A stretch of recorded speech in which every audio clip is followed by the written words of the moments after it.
சன்னிதானங்களுக்கும் இறைவனுடைய பரிபூரண ஆசிகளை தெரிவித்துக் கொண்டு,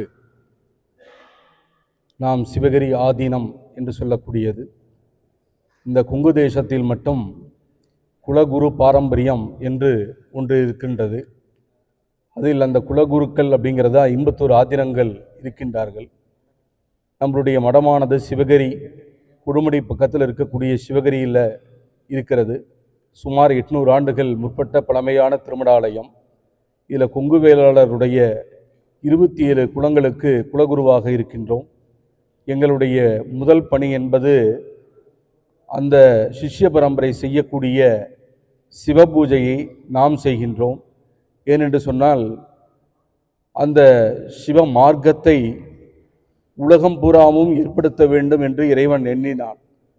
அதனால் கொங்கு தேசத்தில் சேர சோழ பாண்டியர் அப்படின்னு சொல்லக்கூடிய மூவேந்தர்கள் ஆத்மார்த்தமாக பூஜை செய்தார்கள். அப்பொழுது சுவாமியானது வேரூன்றியது. அப்பொழுது என்ன காரணம் என்று கேட்கின்ற பொழுது, இந்த கொங்கு தேசமானது பெரிய வனப்பகுதியாக இருக்கிறது, ஆன்மீக நெறிகள் சென்றடையவில்லை, எல்லோரும் பாமர மக்களாக இருக்கின்றார்கள், விவசாய பெருங்குடி மக்களாக இருக்கின்றார்கள்.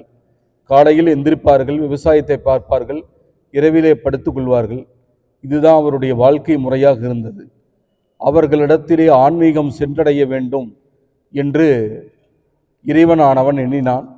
அதற்காக சேர சோழ பாண்டியர்கள் காலத்திலே சிவபூஜை என்று சொல்லக்கூடிய, ஏன்னா இது எந்த இடத்துல வருது அப்படின்னா, கம்பர் எழுதிய மங்கள வாழ்த்து அப்படிங்கிற இடத்துல 3 ராஜாக்கள் ராஜ்யம் ஆளுகையில் அப்படிங்கிற ஆதாரமாக வருகிறது.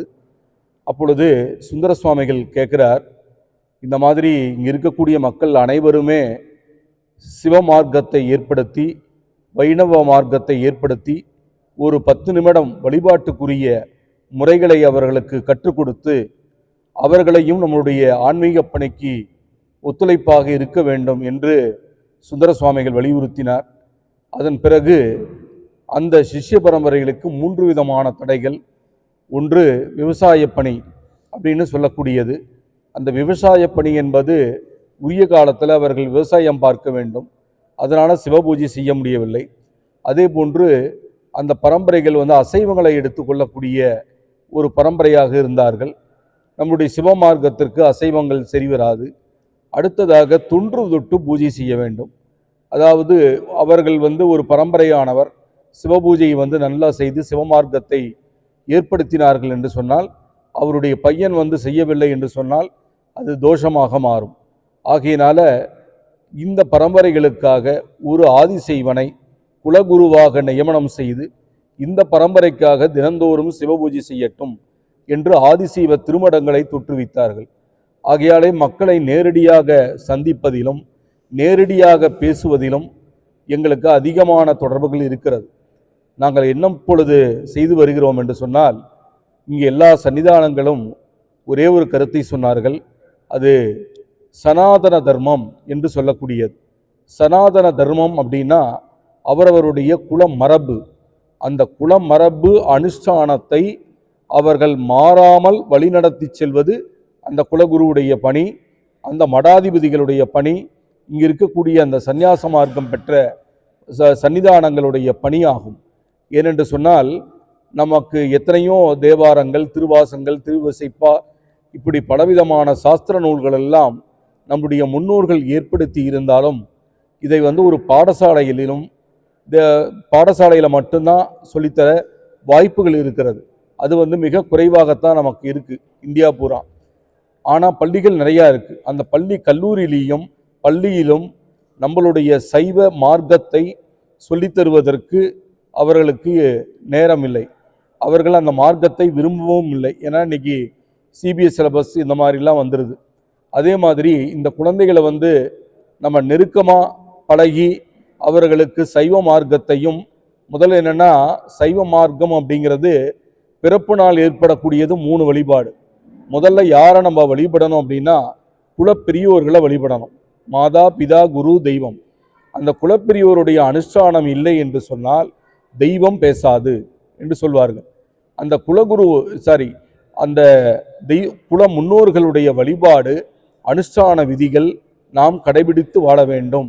அதனால தான் அதை வந்து சந்தியா வணக்கம் அப்படின்னு சொன்னார். காலை மாலை இரவு இந்த வணக்கங்களை நாம் வந்து செய்ய வேண்டும். எதற்காக அப்படின்னா, இதில் வந்து அவருடைய ரிணங்களை பற்றி நிறையா சொல்லியிருக்கார். அதாவது தேவரினம், ரிஷிரினம், பித்ருரினம், மனுஷரினம், புத்தரினம், இப்படி பலவிதமான ரிணங்கள்.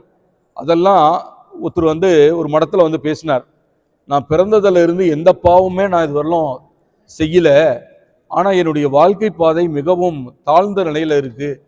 பித்ரு ரிணம் அப்படிங்கிற இடத்துல என்ன சொல்லுது அப்படின்னா, தாயானவள் கருவுற்றிருக்காலாம், அந்த கருவில் இருக்கக்கூடிய குழந்தை காலால் எட்டி உதைக்குமா உள்ளார, வயிற்றுக்குள்ளார. அப்போ தாய் வேதனைப்படுகிறாள்.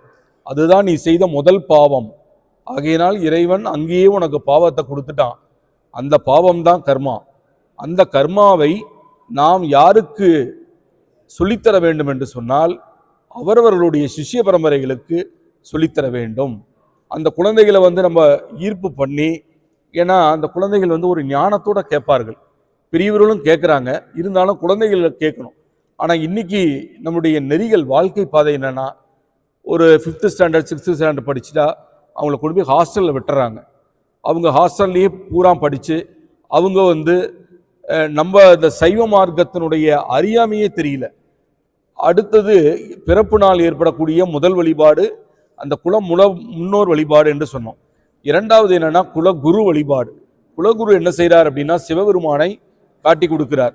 இந்த பிரபஞ்சம் அப்படிங்கிற சிவபெருமானை காட்டி கொடுக்கிறார். மூணாவது வழிபாடு நம்முடைய குல தெய்வ வழிபாடு. அவரவருடைய குலதெய்வத்தை நாம் வழிபாடு கட்டாயமாக செய்ய சொல்ல வேண்டும். ஏன்னா நம்ம தான் போதிக்கணும். நமக்கு வந்து ஒரு காலேஜில் லெக்சரோ மற்றவங்களோ போதிக்க யாரும் இல்லை. நம்மளுடைய சமுதாயம் மேன்மை அடைய வேண்டும் என்று சொன்னால் இந்த 3 வழிபாடுகளையும் செய்ய வேண்டும்.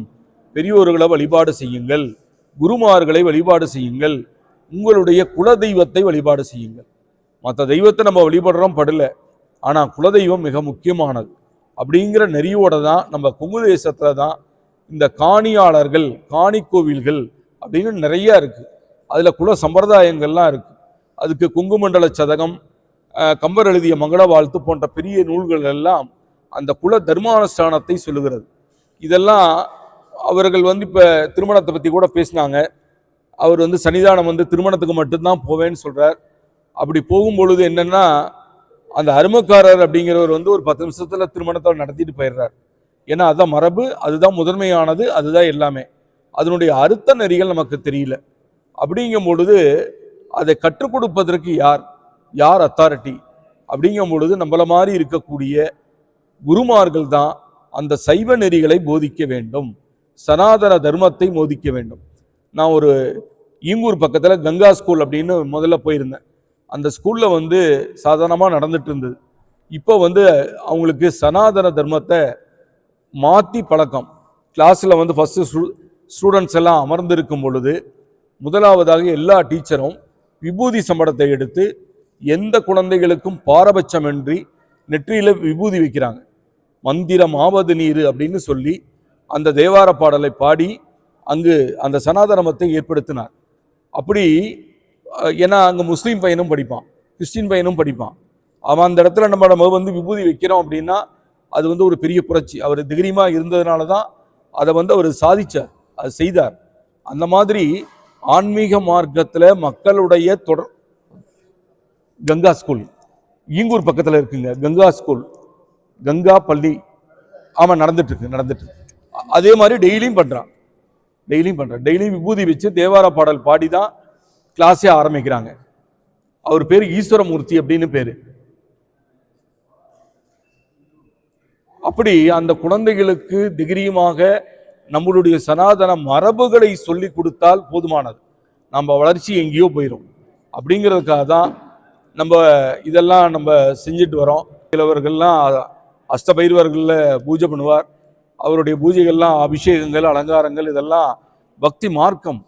ஏன்னா இன்னைக்கு வந்து காருண்யா பல்கலைக்கழகம்லாம் இன்னைக்கு மார்க்கங்களை மேலே கொண்டு போகிறாங்க.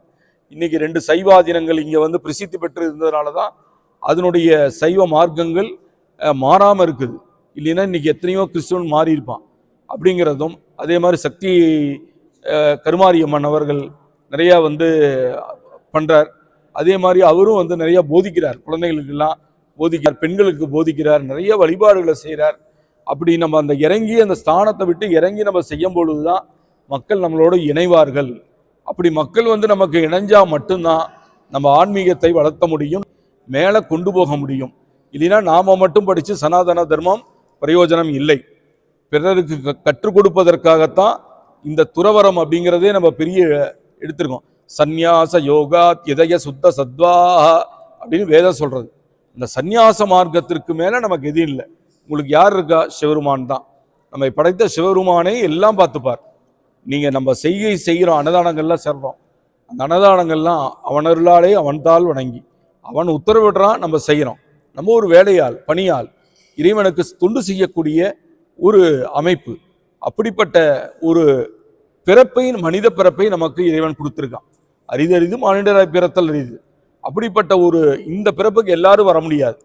இப்போ ஒரு கலெக்டரே இருந்தாலும் உங்ககிட்ட வந்து ஆசீர்வாதம் வாங்குறார். அதிகாரத்தில் இருந்தாலும் இந்த சன்னிதானங்களிடத்தில் விபூதி வாங்குவது அப்படிங்கிறது ஒரு பெருமைக்குரிய விஷயம். அதுக்காக தான் நமக்கு இந்த அரிய பிறப்பை இறைவன் நமக்கு கொடுத்துருக்கான். அப்படிப்பட்ட இந்த பிறப்பை நாம் உயர்வான நிலைக்கு கொண்டு செல்ல வேண்டும். எப்படி செல்லணும்னா, மக்களிடத்தில் வந்து நல்ல எண்ணங்களை போதிப்பது, ஆன்மீகத்தை போதிப்பது, சனாதன தர்மத்தை போதிப்பது, பித்ருக்கர்மானுஷ்டானங்களை போதிப்பது. ஏன்னா இந்த முதியோர்கள் இல்லம் இதெல்லாம் பற்றி நம்ம பேசணும். அதெல்லாமே ஒரு மகாபாவம் தான். ஏன்னா அப்பா அம்மாவை வந்து கடைசி காலத்தில் நம்ம கொண்டு போய் முதியோர் இல்லத்தில் அனாதையாக விடுறது, அதெல்லாம் ஒரு பாவம் அப்படிங்கிறதுல தான் தர்மசாஸ்திரம் சொல்கிறது. அந்த மாதிரி அவங்களுக்கெல்லாம் அதெல்லாம் வழிவகுக்கணும். அப்பா அம்மாவுக்கு நல்லா வந்து கடைசி காலத்தில் அவங்கள கூட இருந்து அனுஷ்டானமாக பார்த்துக்கணும், அவங்களுக்கு வேண்டிய சேவைகளை செய்யணும். அப்படிங்கிறதெல்லாம் நீங்கள் தான் சொல்லணும், குருமார்கள் தான் சொல்லணும். ஏன்னா குருமார்களை விட்டால் அவங்களுக்கு யாரும் இல்லை. அதனால் அந்த மாதிரி எல்லோரும் அந்த ஆன்மீக பணியில் நிறைவாக செஞ்சு இறைவனுடைய அருள் பிரசாதம் எல்லாருக்கும் கிடைத்து சிறப்பான முறையில் எல்லாரும் இந்த இது நடந்தது. அதனால் எல்லாத்துக்கும் இறைவனுடைய அருள் கிடைக்கணும்னு வேண்டிக்கிறேன். உரையை நிறைவு செய்கின்றோம். நன்றி.